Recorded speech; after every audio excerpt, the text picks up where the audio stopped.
এ যুবকেরা তরুণেরা আল্লাহ নবী বড় পেরেশানিতে পড়ে শহীদ হয়ে কমজোর হতে লাগলেন। আল্লাহ নবী সাহাবা হযরত আলীকে বলতে লাগলেন, ও আমার সাহাবা আলী বাবা, আমি রাসূলুল্লাহ একটু বিশ্রাম নিতে লাগে। হযরত আলী কি করলেন? আল্লাহ নবী সাহাবা হযরত আলী রাসূলুল্লাহ নিজের মাথা মোবারককে নিজের উপরে রেখে আমার নবী পাককে আরাম দিতে লাগলেন। এই যুবকেরা তরুণেরা হযরত আলী দেখা পায় আমার রাসূলুল্লাহ আরাম করতে লাগলেন। হযরত আলী দেখা পায় না রাসূলুল্লাহ ঘুমকে বানো যাবে না, কেননা আসরের ওয়াক্তে নামাজটা পার হয়ে যায়। আল্লাহ নবীর ঘুমখানিটা পেয়ে যায়। আল্লাহ নবী আমার জিজ্ঞাসা করে, ও আমার সাহাবা আলী বাবা, তুমি কি আসরের নামাজটা আদায় করেছো? না না ইয়া রাসূলুল্লাহ হাবিবাল্লাহ, আসরের নামাজের ওয়াক্ত তো পার হয়ে গিয়েছে। নবী আমার জিজ্ঞাসা করে, ও আমার সাহাবা আলী, কেন তুমি নামাজটাকে কাজা করে দিলে? কেন তুমি আমাকে ডাকলে না? ওই সময় আলী বলতে লাগলেন, ইয়া রাসূলুল্লাহ হাবিবাল্লাহ, আমার মাতা পিতা আপনার কদমে কুরবান হয়ে যায়। ইয়া রাসূলুল্লাহ হাবিবাল্লাহ, আমি আপনাকে যদি ঘুমেতে বেঘাত ঘটায় কাল কিয়ামতের দিনে আল্লাহ পাক আমাকে জিজ্ঞাসা করবে, হে আলী রে, আমি আল্লাহ পাক সবটা ইবাদত কবুল করে নিয়েছি, আমার হাবিবের সাথে গুস্তাখি করেছি, কেননা আমি রাসূলুল্লাহ পাকের ব্যাপারে আমি আল্লাহ পাক কোরআনের আয়াত জানিয়ে দিয়েছি, ইয়া আইয়ুহাল্লাযীনা আমানু লা তারফাউ আসওয়াতাকুম ফাওকা সাওতিন নাবিয়্যি ওয়া লা তাজহারু লাহু বিল কওলি কাজারি বা'দিকুম লিবা'দিন আও তাহবাতা আ'মালুকুম ওয়া আনতুম লা তাশউরুন। এ যুবকেরা তরুণেরা রাসূলের সাথে গুস্তাখি আল্লাহ পাক জানিয়ে দিলেন, বান্দা তোমার সব আমলটা বরবাদ হয়ে যাবে, তোমার সব আমলটা বরবাদ হয়ে যাবে। ওয়া আনতুম লা তাশউরুন, বান্দা তুমি বুঝতে পারবে না, টেরও পাবে না গো। এই যুবকে তরুণেরা হযরত আলী বলতে লাগলেন, ইয়া রাসূলুল্লাহ হাবিবাল্লাহ, নামাজ চলে যায় আমি তো আপনার সঙ্গে গুস্তাখি করি না। আল্লাহ নবী আমার জানাতে লাগলেন, ও আমার সাহাবা আলী বাবা, তুমি আসরের নামাজটা কাজা আদায় করে নিয়ে নাও। হযরত আলী বলতে লাগলেন, ইয়া রাসূলুল্লাহ হাবিবাল্লাহ, আমি আলী নবী উম্মাত হয়েছে এমন একটা নবীর, ইয়া রাসূলুল্লাহ, আমি আলী তো নবী মুসার উম্মাত নয়, আমি তো নবী ইব্রাহিমের উম্মাত নয়, আমি তো নবী আদমের উম্মাত নয়, আমি তো নবী ইউসুফের উম্মাত নয়, আমি তো নবী ইউসুফের উম্মাত নয়। এই যুবকেরা তরুণেরা হযরত আলী বলতে লাগলেন, ইয়া রাসূলুল্লাহ হাবিবাল্লাহ, আমি আলী গোলাম মুহাম্মদ রাসূলুল্লাহর উম্মাত। আল্লাহ নবী বলছে, আলী তুমি কাজা নামাজটা আদায় করো। আলী বলছে, ইয়া রাসূলুল্লাহ হাবিবাল্লাহ, আমি নবী উম্মাত, অন্য কোন নবীর উম্মাত নাই, মুসার নয়, ঈসার নয়, ইব্রাহিম খলিলুল্লাহ নয়, আমি মুহাম্মদ রাসূলুল্লাহর উম্মাত। জোরে বলেন সুবহানাল্লাহ। ইয়া রাসূলুল্লাহ, আমি যদি আসরের নামাজটা পড়ি, আসরের ওয়াক্তে নামাজ আদায় করব, একবার চিল্লে বলেন সুবহানাল্লাহ। আল্লাহ নবী বললেন, আলী কেন? আসরের ওয়াক্ত তো পার হয়ে গিয়েছে। কি গো, আসরের ওয়াক্ত চলে গিয়েছে। আলী বলছি, ইয়া রাসূলুল্লাহ, আমি আলী অন্য কোন নবীর উম্মত নাই, আপনারই উম্মত। আসরের নামাজটা আমি ওয়াক্তে আদায় করতে চাই। আরেকবার চিল্লে বলে, আরো চিল্লে বলে। আল্লাহ নবীকে হযরত আলী বানা করতে লাগলেন, ইয়া রাসূলুল্লাহ হাবিবাল্লাহ, আপনি যদি একবার ইশারা করেন সূর্য আবার উঠে যাবে, কেননা আপনার ইশারায় চাঁদকে দ্বিখণ্ডিত আল্লাহ করেছে। ইয়া রাসূলুল্লাহ হাবিবাল্লাহ, একবার আপনি সূর্যকে ইশারা করেন। আল্লাহ নবী আমার দেখতে লাগলেন।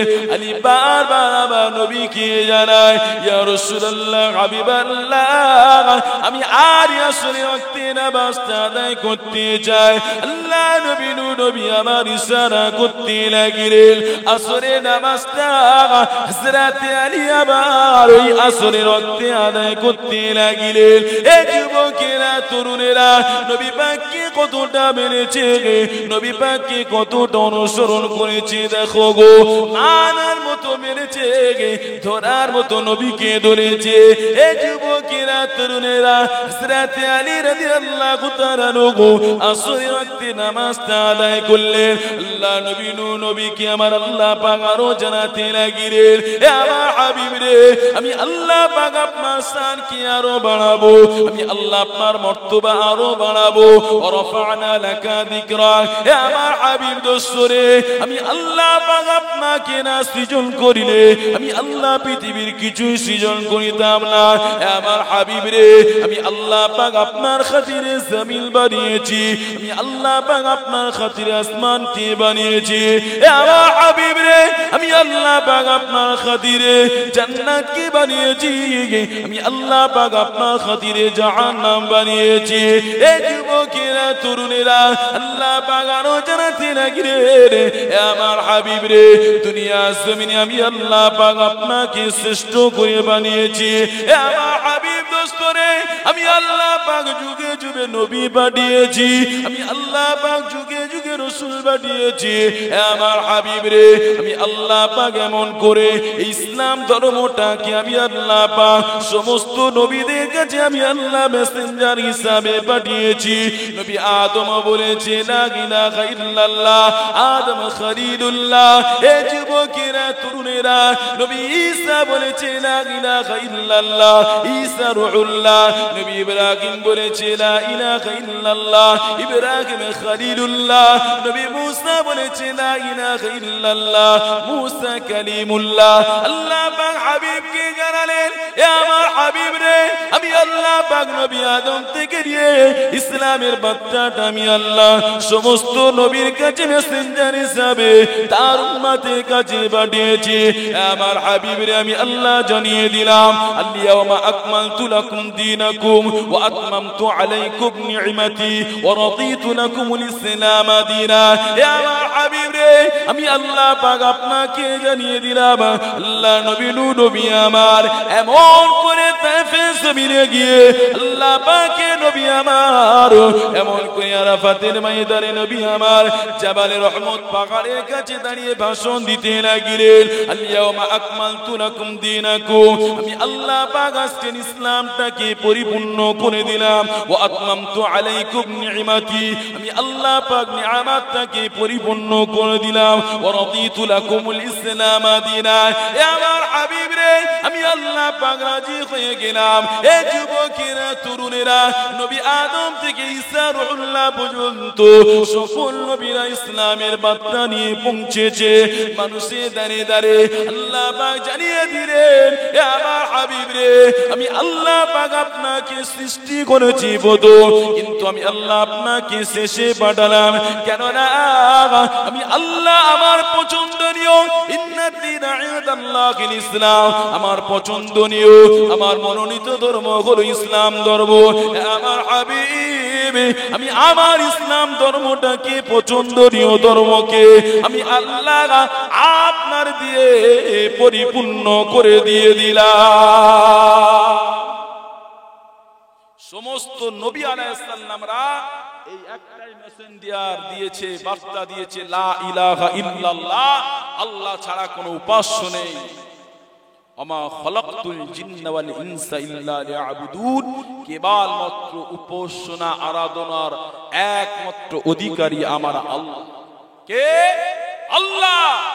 সমস্ত নবীরাই বার্তা দিয়েছে আল্লাহ পাক, কিন্তু আমার হাবিবকে দিয়ে বলছে আল ইয়াউমা আকমালতু লাকুম দীনাকুম। হাবিব, আপনাকে দিয়ে আমি ইসলাম ধর্মটাকে পরিপূর্ণ করলাম। একবার জোরে বলেন সুবহানাল্লাহ। আল্লাহ পাক আমার হাবিবের মাকামটা কত বাড়িয়েছে শুনে রেখে দেন।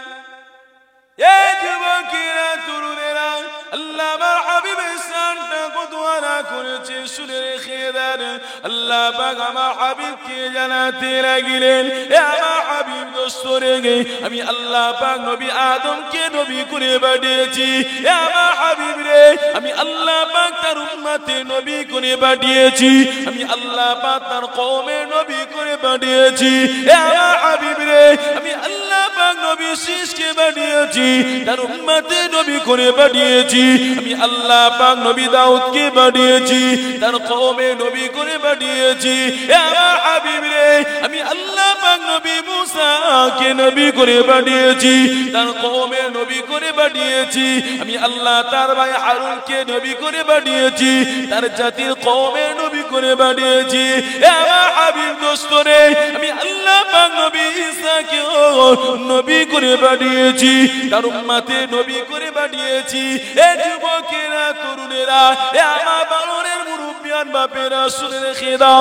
আল্লাহ আমার হাবিবের শানটা কত বাড়িয়েছে আল্লাহ আমার হাবিবের মাকামটা কত বাড়িয়েছে এ যুবকেরা তরুণেরা আল্লাহ আমার হাবিবকে বললেন না এ আমার হাবিব রে আমি আল্লাহ পাক আপনার উম্মতে নবী করে পাঠিয়েছি আমি আল্লাহ পাক আপনার কওমে নবী করে পাঠিয়েছি আল্লাহ পাক হাবিবকে জানাতে লাগলেন এ আমার হাবিব আমি আল্লাহ আপনাকে শুধু জমিনে নবী করে পাঠাই না আমি আল্লাহ আপনাকে আসমানে নবী করে পাঠিয়েছি আমি আল্লাহ আপনাকে ইসরাফিলে নবী করে পাঠিয়েছি আমি আল্লাহ আপনাকে মিকাইলে নবী করে পাঠিয়েছি আমি আল্লাহ আপনাকে মালাকুল মউত আজরাইলে নবী করে পাঠিয়েছি এ আমার হাবিব রে আমি আল্লাহ পাক আপনাকে জিবরাইলে নবী করে পাঠিয়েছি শুধু তাই নয় আমি আল্লাহ আপনাকে হুর মালাইকা নবী করে পাঠিয়েছি এ আমার হাবিব রে আমি আল্লাহ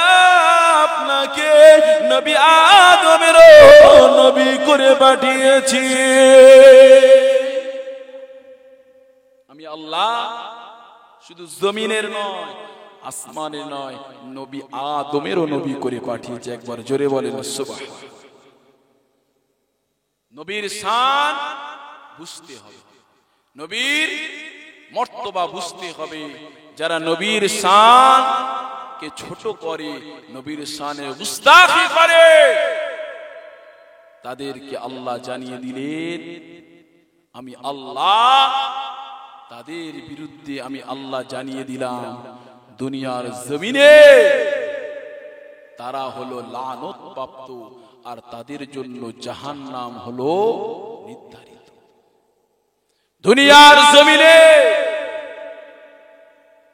যুগে যুগে আল্লাহ নবী পাঠিয়েছিলেন নবী মুসাকে আল্লাহ পাঠিয়েছে ফেরাউন বিরোধিতা করেছে নবী ইব্রাহিম খলিলুল্লাহকে পাঠিয়েছে নমরুদ বিরোধিতা করেছে শুধু বিরোধিতা করে শেষ নয় আমার খলিল দোস্ত ইব্রাহিমকে আগুনে ফেলেছে জ্বলন্ত আগুনে শুধু তাই না আগুনে ফেলেও দিয়েছে আমি আল্লাহ হুকুম করেছি কুলনা ইয়া নারু কুনি বারদান ওয়া সালামান আলা ইব্রাহিম এ আগুন আমার বন্ধু খলিল ইব্রাহিমের জন্য তুমি শান্তিদায়ক হয়ে যাও আরামদায়ক হয়ে যাও একবার জোরে বলেন সুবহান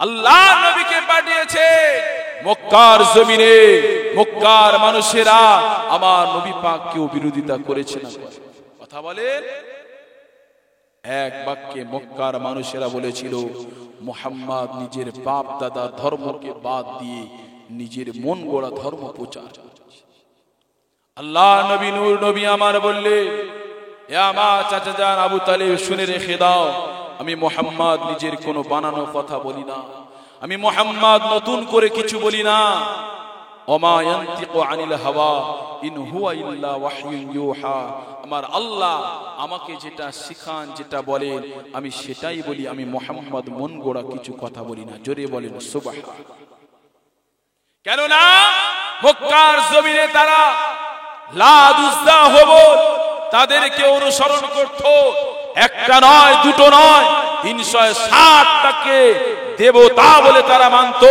তারা মক্কার জমিনে বলতে লাগলে যে না, আমরা এককে মানতে পারি না, আমরা রিজিকের জন্য একটা খোদাকে মানতে চাই, আমরা পানির জন্য একটা খোদাকে মানতে চাই, আগুনের জন্য একটা খোদাকে মানতে চাই, গাছের জন্য একটা খোদাকে মানতে চাই, আমরা শক্তির জন্য একটা খোদাকে মানতে চাই, আমরা 360টা খোদাকে আমরা মানতে চাই। কিন্তু আমার মুহাম্মদ আরবি মুস্তাফা জানে রহমত বললেন না, ইয়া আইয়ুহান নাস, হে মক্কাবাসী, লা ইলাহা ইল্লাল্লাহ, আল্লাহ ছাড়া কোনো মাবুদ নেই, মুহাম্মাদুর রাসূলুল্লাহ তোমাদের রাসূল, আল্লাহ পাক আমাকে প্রেরিত রাসূল করে পাঠিয়েছে। এই কথাটা মক্কার জমিনে আমার রাসূলুল্লাহ যখনই বললেন, মক্কার জমিনে সর্বপ্রথম বিরোধিতা করেছিলেন আমার রাসূলুল্লাহর চাচা, কি নাম, কি নাম, আবু লাহাব। কেন না, মুহাম্মদ তুমি আমাদের সঙ্গে প্রতারণা করছো। আল্লাহ নবী নূর নবী আমার বললেন, আমি মুহাম্মদ প্রতারণা করিনি, আমি মুহাম্মদ তোমাদের সঙ্গে ধোঁকা দিইনি।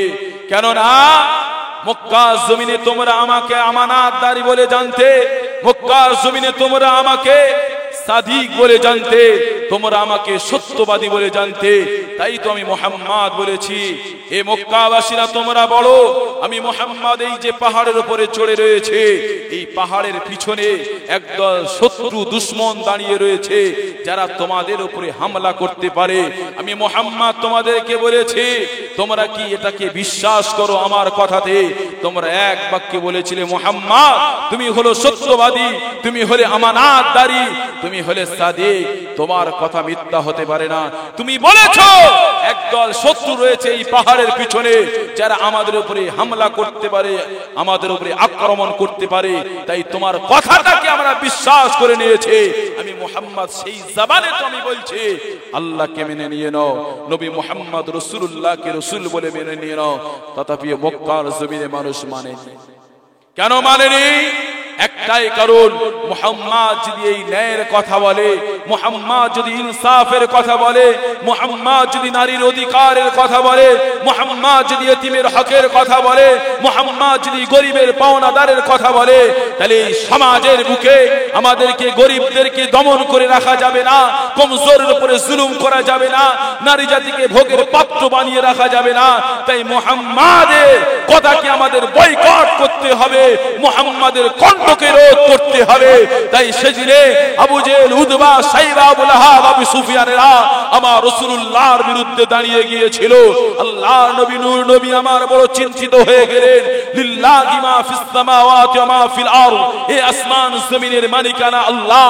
তথাপি দুনিয়ার মানুষ আল্লাহকে আল্লাহ বলে মানে না, নবী মুহাম্মদ রাসূলুল্লাহকে তার রাসূল বলে মেনে নেয় না। দুনিয়ার সমাজের মানুষ যদি আল্লাহকে আল্লাহ বলে না মানে, দুনিয়ার সমাজের মানুষ যদি নবীকে নবী বলে না মানে, আমার আল্লাহর কোনো ক্ষতি হবে না, নবীর কোনো ক্ষতি হবে না। তাই আল্লাহ জানিয়ে দিলেন, আমার হাবিব, দুনিয়ার মানুষকে আপনাকে হাবিব বলে মানবে না মানবে, দুনিয়ার মানুষকে আপনাকে রাসূল বলে মানবে না মানবে, আমি আল্লাহ আমাকে আল্লাহ বলে মানবে না মানবে, এতে কোনো যায় আসে না। আমার হাবিব, আমি আল্লাহ পাক আপনাকে জিজ্ঞাসা করি, হাবিব আপনি কি আমাকে খালিক বলে মেনে নিলেন? আল্লাহর নবী নূর নবী আমার বললেন, আল্লাহ, আমি আল্লাহ আপনাকে, আমি মুহাম্মদ রাসূলুল্লাহ আপনাকে সৃষ্টিকর্তা বলে মেনে নিলাম। একবার জোরে বলেন সুবহানাল্লাহ। কি গো? আর আল্লাহ বললেন, হাবিব, দুনিয়ার মানুষ কেউ নবী বলে মানবে না মানবে, আমি সর্বপ্রথম আপনাকে নবী বলে স্বীকার করলাম। চিল্লে হলো না? আর জোরে হলো না? কি গো? আল্লাহ নবীকে সৃষ্টি করেছে, নবী আল্লাহকে মেনে নিয়েছে, আর আল্লাহ হাবিবকে হাবিবুল্লাহ বলে সৃষ্টি করেছে, মুহাম্মদ রাসূলুল্লাহ বলে আল্লাহ মেনে নিয়েছে। দুনিয়ার আর কোন মানুষের প্রয়োজন আছে? কথা বলে কোনো প্রয়োজন নেই। তথাপি আমার রাসূলুল্লাহ বললেন, আল্লাহ আমার উম্মাত উম্মতানিরা জাহান্নামী হয়ে যাবে। তাই আল্লাহ বললেন, হাবিব, তাই আপনি দাওয়াত দেন, ওয়া আনযির আশীরাতাকাল আকরাবিন, সর্বপ্রথম আপনার নিকটবর্তী যারা, আপনি তাদেরকে এই দিনের বার্তা দেন। তাই তো মুহাম্মদুর রাসূলুল্লাহ সর্বপ্রথম মক্কার জমিনে নিজের আত্মীয় পরিবার যারা নিজের লোক তাদের কাছে দাওয়াতটা দিয়েছিলেন, কিন্তু মক্কার মানুষ মেনে নেয়। মুসলমান ঘরের ছেলেরা, যুবকেরা, তরুণেরা, এ নবী পাকে প্রেমিকেরা, আল্লাহ নবী নূর নবীকে মক্কা জমিন থেকে মানুষেরা আলামিন বলে জানিত, সাদিক বলে জানিত। ওয়ারাকা ইবনে নাফিলের কাছে হযরত খাদিজাতুল কুবরা রাদিয়াল্লাহু তাআলা আনহা আম্মা জানুজু চাচাতো ভাইয়ের কাছে, পাদ্রীর কাছে নিয়ে গেলেন। চাচাতো ভাই, দেখেন আমার মুহাম্মাদের ব্যাপারে আপনি কিছু বলতে পারেন নাকি? এ যুবকেরা, তরুণেরা, ওয়ারাকা ইবনে নাফিল বলেছিল, এ খাদিজা শুনে রেখে দাও, মক্কা মানুষ তোর মুহাম্মদকে আলামিন বলে জানে, মক্কা মানুষরা সাদিক বলে জানে। তবে খাদিজা শুনে রেখে দে, এই মক্কা জমিন থেকে একদল মানুষ মুহাম্মদকে মারার জন্য, মুহাম্মদকে মিটানোর জন্য মক্কা জমিনকে একদিন তাড়িত করে দিয়ে দেবে। এ যুবকেরা, তরুণেরা, খাদিজা তো সহ্য হয়ে যায়, কিভাবে সম্ভব? আল্লাহ নবী নূর নবী যখন এই একত্ববাদের কথাটা বলতে লাগলেন, মক্কা মানুষেরা বলেছে, মুহাম্মদ তুমি নিজে ধর্ম প্রচার করতে লেগেছো, নিজের বাড়ি বয়ান করতে লেগেছো। আল্লাহ নবী নবী আমার বলতে লাগলেন, না না, এ মক্কাবাসীরা, আমি মুহাম্মদ সেই তো আল্লাহর কথা বলি, কুলিল্লাহুম্মা মালিকাল মুলকি তুতিল মুলকা মান তাশা ওয়া তুইজ্জু মান তাশা ওয়া তুযিল্লু মান তাশা বিয়াদিকাল খায়র। এই দুনিয়া জমিনে যিনি মালিক, যিনি আসমানের মালিক, জমিনের মালিক, অত ইজ্জত মান তাশা, দুনিয়া জমিনে আমার আল্লাহ পাক কাউকে ইজ্জত দিয়েছে, অত জিল্লু মান তাশা, আল্লাহ দুনিয়া জমিনে কাউকে বেইজ্জতি করেছে গো। এ যুবকেরা, তরুণেরা, আল্লাহ নবী নূর নবীকে সাহাবারা ফলো করতে লাগলেন। হযরত সিদ্দিক আবু বকর আমার নবী পাকের হাতে হাত দিয়ে সর্বপ্রথম ইসলামটা গ্রহণ করলেন। মক্কা জমিনে আমার নবী পাক একত্ববাদের কথা বলে, আবু লাহাব এমন করে পিছনে লেগে যায়, মুহাম্মদকে মিটাতে হবে। আল্লাহ নবী নূর নবী লুকিয়ে লুকিয়ে প্রচার করতে লাগলেন, আবু বকর তুমি যদি আমার কথাটাকে মেনে নিয়ে নাও, তুমি কি এই কথাটা মক্কা জমিনে কাবার চাতানে দাঁড়িয়ে কথাটা কি বলতে পারবে? এক বাক্যে আবু বকর বলেছিল, ইয়া রাসূলুল্লাহ, হাবিবাল্লাহ, আমি আবু বকর শুধু মেনে নিয়েছি তাই নয়, আমি আবু বকরের ব্যাপারে খাওয়াই দেবো। এ যুবকেরা, তরুণেরা, সিদ্দিক আবু বকর খাওয়াই দিতে লাগলেন, লা ইলাহা ইল্লাল্লাহ মুহাম্মাদুর রাসূলুল্লাহ। কোন গরিবের মালকে লুটে খেয়েছে না, মুহাম্মদ কোন গরিবের মালকে লুটে খায় না। তুমি কি শুনেছো মুহাম্মদ কোন ইতিমের হককে মেরে খেয়েছে না, মুহাম্মদ কোন ইতিমের হককে মেরে খায় না। এবার শুনেছো মুহাম্মদ কোন জোর করে জায়গা দখল করে নিয়েছে না, মুহাম্মদ কোন জায়গা দখল করে না। এ খাত্তাবের বেটা আমার, তুমি কি শুনেছো মুহাম্মদ কোন নারীর প্রতি জুলুম করেছে না, না না, মুহাম্মদ কোন নারীর প্রতি অত্যাচার করেছে? মুহাম্মদ কি কোন নারীকে ভক্ষণ করেছে ভোগের পাত্র বলে? না না না, আমি এই জন্য মুহাম্মদকে আমি কতল করতে যাই। মুহাম্মদ নিজে ধর্মকে প্রচার করে, বাপ দাদা ধর্মকে বাদ দিয়ে ইসমাইল নঈম বলতে লাগিলে রে, হে ওমর শুনে রেখে দে, যে মুহাম্মাদের ধর্মকে মিটাতে যাও, ওই মুহাম্মাদের ধর্ম তোমার বাড়িতে আল্লাহ পৌঁছে দিয়েছে। যে মুহাম্মাদের বাণীকে মিটাবার জন্য তুমি মুহাম্মাদের গর্দান নিতে যাও, ওই ধর্মটা তোমার ঘরে পৌঁছে গিয়েছে। তোমার বোন আর বোনাই ইসলাম ধর্মের ছায়াতলে আশ্রয় নিয়েছে। একবার চিল্লে হলো না, আর জোরে হলো না। হযরত ওমর রাদিয়াল্লাহু তাআলা আনহু গিয়ে দরজায় আওয়াজ দিতে লাগলেন, দরজায় আওয়াজ দিতে লাগলেন, দরওয়াজা খানিকটা ভেঙে ভিতরের মধ্যে প্রবেশ করে হযরত ওমর দেখছে বোনার বোনায় একটা কিতাব পড়তে লেগেছে। হযরত ওমর এত মার মারে, কিন্তু ওই বুক দিয়ে ওই কিতাবটা ছাড়ে না। ওই কিতাবটার নাম হলো কি, একবার সকলে বলে, আল্লাহর কালাম। ওমর বললে, আমাকে দাও। এত মার বাড়িতে চাপিও এই কিতাবটা তোমরা নিজের সিনা থেকে ছাড়ো না। এই কিতাবে কি রয়েছে আমি ওমর একবার দেখতে চাই। ওই সময় ওমরের বোন বোনাই বললেন, না, লা ইয়ামাসসুহু ইল্লাল মুতাহহারুন, এটা পবিত্র হওয়া লাগবে, আগে তুমি গোসল করো, তারপরে এই কিতাবটা তোমাকে স্পর্শ করার জন্য দেয়া হবে। হযরত ওমর রাদিয়াল্লাহু তাআলা আনহু গোসল করলেন, সুন্দর রূপে গোসল করে বোন বোনের কাছে এসলেন। আসার পরে কোরআনটাকে স্পর্শ করলেন। ওমরের চোখ দিয়ে টস টস করে পানি পড়ে। একবার চিল্লে বলেন সুবহানাল্লাহ।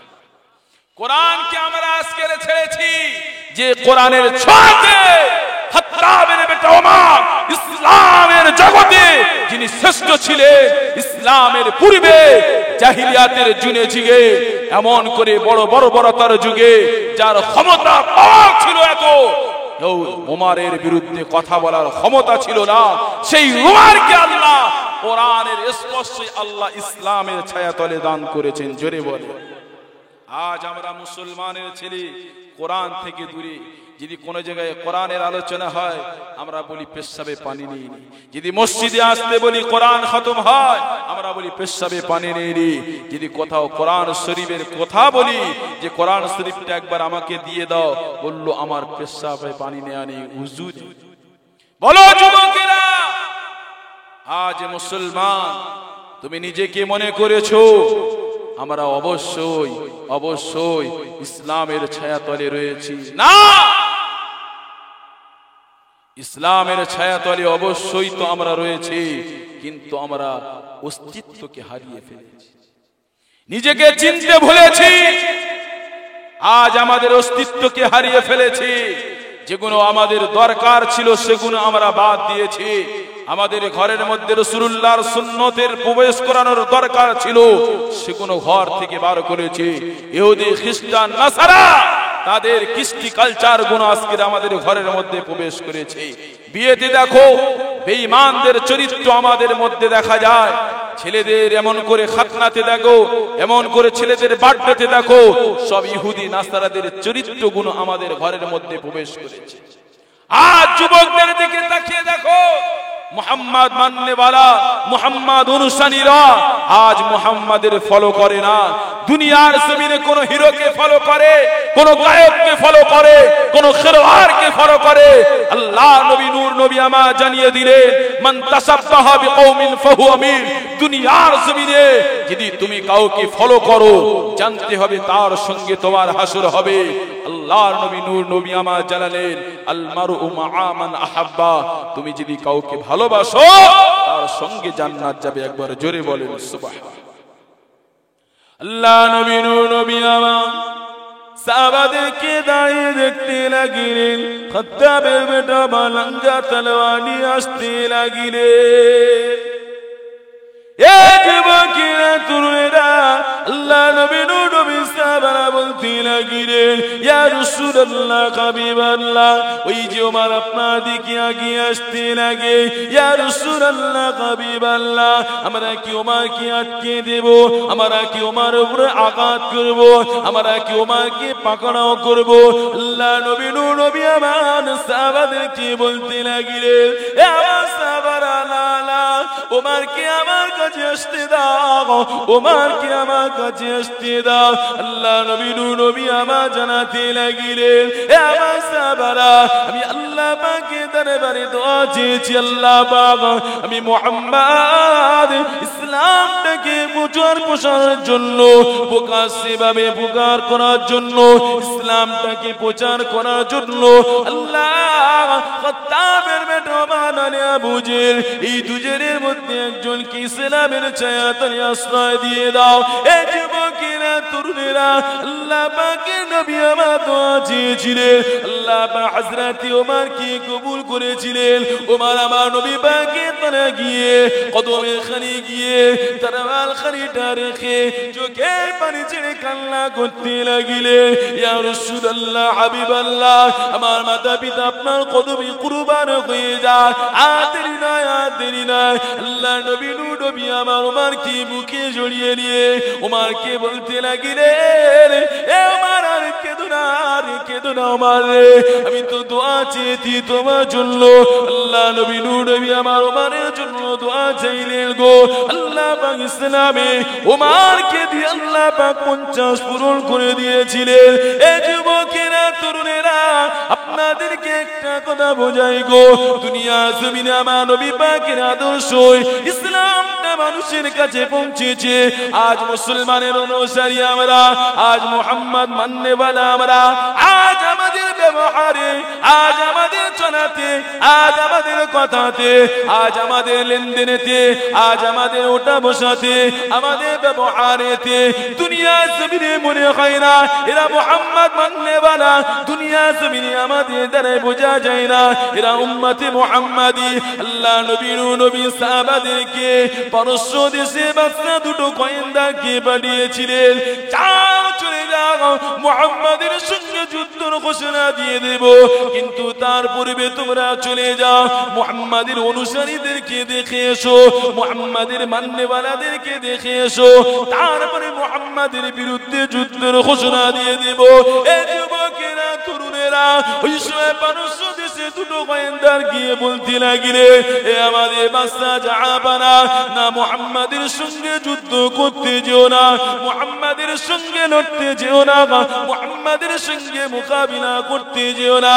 এই যুবকেরা তরুণেরা ওই সময় পারস্য দেশে বাদশা বলেছে, শুনে রেখে দাও, কেন আমার কাছে তো সৈন্য রয়েছে, আমার কাছে তো অস্ত্র রয়েছে, আমার কাছে যুদ্ধের সামগ্রী রয়েছে, আমার কাছে ঘোড় সওয়ারি রয়েছে। এ আমার প্রজারা, কেন মুহাম্মাদের মাননেওয়ালাদের সঙ্গে গে মুহাম্মাদের সৈন্যদের সঙ্গে মুহাম্মাদের সাথীদের সঙ্গে পারবো না? কেন মুহাম্মাদের সঙ্গীদের কি তরোয়ালের সৈন্য বেশি রয়েছে, যুদ্ধের সামগ্রী বেশি রয়েছে। এই যুবকেরা তরুণেরা ওই দুটো গোয়েন্দার পারস্য দেশে বাদশা কি বলেছিল, এ বাদশা জাহাবানা, শুনে রেখে দাও, না না না, মুহাম্মাদের মাননেওয়ালাদের কাছে তলোয়ার নেই, মুহাম্মাদের মাননেওয়ালাদের কাছে অস্ত্র নেই, মুহাম্মাদের মাননেওয়ালাদের কাছে সৈন্য বেশি নেই, তবে আমরা কেন তাদের কাছে পারবো না? এই যুবকেরা তরুণেরা ওই সময় দুটো গোয়েন্দার পারস্য দেশের বাদশা কি বলেছিল, এ আমার বাদশা জাহাবানা, মুহাম্মাদের মাননেওয়ালাদের মধ্যে নেতা বানার যে সিফাত রয়েছে সেটা আপনার মধ্যে নাই, মুহাম্মাদের মাননেওয়ালাদের মধ্যে, মুহাম্মাদের সাহাবাদের অনুসরণের মধ্যে আদর্শ দেখেছি। এ আমার দুটো গোয়েন্দার কি দেখেছো মুহাম্মাদের অনুসারীদেরকে বলো বলো বলো। ওই সময় পারস্য দেশে বাদশা কি শোনায়, এ বাদশা জাহাবানা শুনে রেখে দাও, যখন মুহাম্মদ সাল্লাল্লাহু আলাইহি সাল্লাম থুতুটা জমিনে ফেলতে যায়, এ বাদশা জাহাবানা মুহাম্মাদের সাথী সঙ্গীরা ওই থুতুটাকে নিয়ে কাড়াকাড়ি করে, এ গায়ে মাখার জন্য, ও গায়ে মাখার জন্য। এ আমাদের বাদশা শুনে রেখে দাও, মুহাম্মাদের মাননেওয়ালাদের মধ্যে একটাই জিনিস রয়েছে, সেটা হলো নবীর প্রেম। একটাই জিনিস, কিছুই নেই, কিন্তু যেটা তার কাছে রয়েছে সেটা আপনার কাছে নেই, সেটা হলো ঈমানি পাওয়ার রয়েছে। একবার জোরে বলেন সুবহানাল্লাহ। মুহাম্মাদের সৈনিক, মুহাম্মাদের সাথীরা, তারা তরোয়ালের আঘাতে, তীরের আঘাতে, তারা মৃত্যুর সম্মুখে দাঁড়িয়ে দাঁড়িয়ে তারা রাসূলুল্লাহর দিদার পায়। একবার জোরে বলেন সুবহানাল্লাহ। কেননা সমাজের মুখে বেঈমান ইহুদি নাসারারা আজ মুসলমানদেরকে মিঠাতে চায়, আজ মুসলমানদেরকে ক্ষমতার জোরে তারা মুসলমানদেরকে দাবাতে চায়। তবে জেনে রাখতে হবে, মুহাম্মদ মিটবে না, মুহাম্মাদের অনুসারীরা কোনদিন মিটবে না। কিয়ামত পর্যন্ত মুহাম্মাদের অনুসারী অনুগামী এই দুনিয়ার জমিনে বাকি থাকবে। কেননা মুহাম্মদ মাননেওয়ালা যতদিন দুনিয়া থাকবে, দুনিয়ার জমিনকে আল্লাহ বাকি রেখে দেবে। জোরে বলেন সুবহানাল্লাহ। আজ তুমি মনে করেছো আমি মুসলমানদেরকে কিনে নেব, জেনে রেখে দাও, মুহাম্মদ মাননেওয়ালারা বিক্রি হয় না। জোরে বলেন সুবহানাল্লাহ। মুসলমান বিক্রি হয়, কিন্তু মুহাম্মদ মাননেওয়ালা বিক্রি হয় না। মুহাম্মদ মাননেওয়ালা বিক্রি। শোনো যুবকেরা, তরুণেরা, আল্লাহ নবী নবী সাহাবাদেরকে জিজ্ঞাসা করে, এ আমার সাহাবারা, তোমাদের কি ইসলামের মধ্যে ভালো লাগে? এক সাহাবা উঠে দাঁড়িয়ে বলতে লাগলেন, ইয়া রাসূলুল্লাহ, হাবিবাল্লাহ, ইসলামের মধ্যে আমার ভালো লাগে নামাজ বেশি বেশি আদায় করি। এক সাহাবা উঠে দাঁড়িয়ে বলতে লাগলেন, ইয়া রাসূলুল্লাহ, হাবিবাল্লাহ, ইসলামের মধ্যে আমার ভালো লাগে আমি রোজাটা আদায় করি। এক সাহাবা উঠে দাঁড়িয়ে বলতে লাগলেন, ইয়া রাসূলুল্লাহ, হাবিবাল্লাহ, ইসলামের মধ্যে আমার ভালো লাগে আল্লাহ পাকের খানায় কাবা কে বেশি বেশি তওয়াফ করি। এক সাহাবা উঠে দাঁড়িয়ে বলতে লাগলেন, ইয়া রাসূলুল্লাহ, হাবিবাল্লাহ, আমার ইসলামে কিছু ভালো লাগে। আল্লাহ নবী আমার বলতে লাগলেন, ও আমার সাহাবা বাবা, তোমার কি ইসলামের মধ্যে ভালো লাগে বলো? ওই সাহাবা বলেছিলেন, ইয়া রাসূলুল্লাহ, হাবিবাল্লাহ, ইসলামের মধ্যে আমারও তিনটে জিনিস ভালো লাগে। আল্লাহ নবী আমার বললেন, বাবা সাহাবা বলো। প্রথম নম্বর আমার ভালো লাগে, ইয়া রাসূলুল্লাহ, হাবিবাল্লাহ, আমি যেন আপনার কদমে তলায় বসে বসে আপনার নূরের চেহারা খানি দেখি, আমি আপনার সাহাবা, এটাই বড় ভালো লাগে। আমারও কিছু ভালো লাগে। প্রথম নম্বর হলো আপনার কদমের তলায় বসে আপনার নূরের চেহারা দেখি, এটাই আমার বড় ভালো লাগে। জোরে বলেন না সুবহানাল্লাহ। কি গো, আর সাহাবারা যেগুলো বলল নামাজ পড়ার জন্য, রোজা রাখার জন্য, কাবাকে তওয়াফ করার জন্য বলল, ওগুলো হলো কি? আমাল। ওটা হলো কি? কথা বলে আমাল। আর সিদ্দিক আবু বকর যেটা বললেন, আপনার নূরের চেহারাকে দেখতে ভালো লাগে আপনার কদমের তলায় বসে বসে, এটা হলো ঈমান। একবার জোরে বলেন সুবহানাল্লাহ। ঈমান আর আমলটা এক করলে হবে না, ঈমান আলাদা করতে হবে আর আমল আলাদা করতে হবে। তবে প্রশ্ন আমার, আগে ঈমান না আমল আগে? কোনটা? কথা বলে আগে ঈমান। আগে ঈমান। তাহলে ঈমান যদি প্রথমে হয়, আল্লাহর নবী বললেন, লা ইউমিনু আহাদুকুম হাত্তা কুনা আহাব্বা ইলাইহি মিন ওয়ালিদিহি ওয়া ওয়ালাদিহি ওয়ান নাসি আজমাইন। তোমাদের জীবনের সবথেকে বেশি আমি রাসূলুল্লাহ আমাকে বেশি ভালোবাসতে হবে। একবার জোরে বলেন সুবহানাল্লাহ।